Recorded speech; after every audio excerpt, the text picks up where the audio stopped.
Hi, I'm Tim. Welcome to Watchbox, and thanks for logging on. If you love this watch, email me, tmosso at thewatchbox.com. It's in the description below. The purchase and pricing question email line from you to me. If you have questions about buying this or any watch here on our channel or on our website, email tmosso at thewatchbox.com.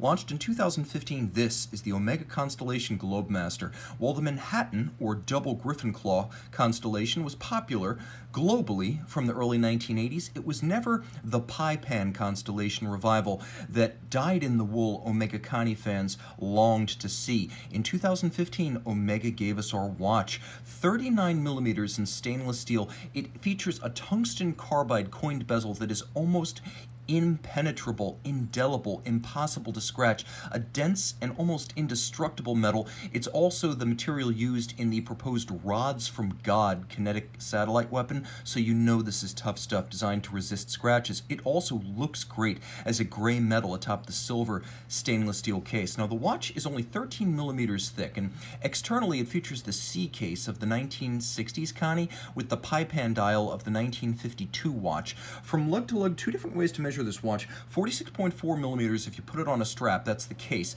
But if you include the projection across the wrist, that is the rigid outcropping that includes the bracelet, then it is actually 52.2 millimeters across the wrist with a 20 millimeter spacing between the lugs. The watch looks great on strap or bracelet, but you get more value on the bracelet and more versatility. The bracelet's a good looking piece. Let's take a look at the hardware here. As you can see, externally all satin finished with the exception of a handsome polished bevel down its side.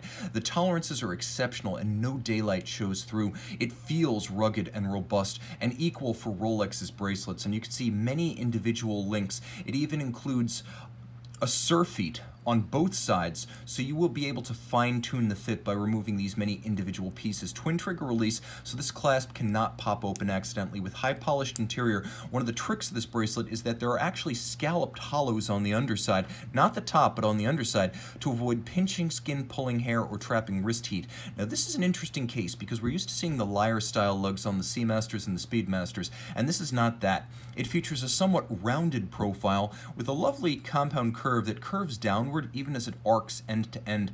There is a sort of circular satin finish that runs across the top of the lugs, a longitudinal satin finish on the flanks, and then a polished bevel that wraps around the inclined tips of the lug profile with conforming end links so that there's no daylight showing between bracelet and case. Omega anticipated the trend for integrated bracelet case lug sports watches, and this is a great one that's no Nautilus ripoff, original and handsome, and the dial is certainly that. Inside the coined bezel, which is distinct from the Rolex coined bezels in that this is more like a sharp engine turning. It really is more like a coined bezel, whereas Rolex uses a fluted bezel with broader crevices between the peaks. You can see it's a faceted pie pan style in tribute to the 1950s Constellation, with applique indices loomed, polished hands at center.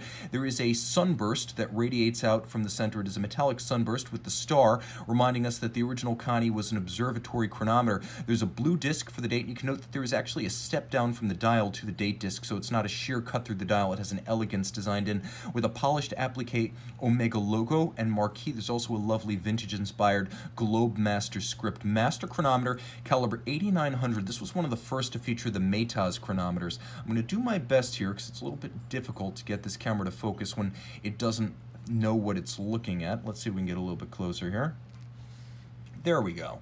And you can see the image of the observatory. The first Connies were observatory chronometers. This one is a Maytaz chronometer, which is COSC and then some. That means it meets the COSC standards, but is a fully cased up watch tested in 6, not 5 positions, chronometry tests, power reserve tests, winding efficiency tests, water resistance tests, shock absorbing tests, and of course anti-magnetism. Thanks to the silicon hairspring, this is an amagnetic watch. The Maytaz test, developed in conjunction with the Swiss Federal Institute of Metrology, is a full-bore test of every aspect of the watch. As a result, you get a very accurate and very rugged timepiece, not just an accurate movement as with the COSC.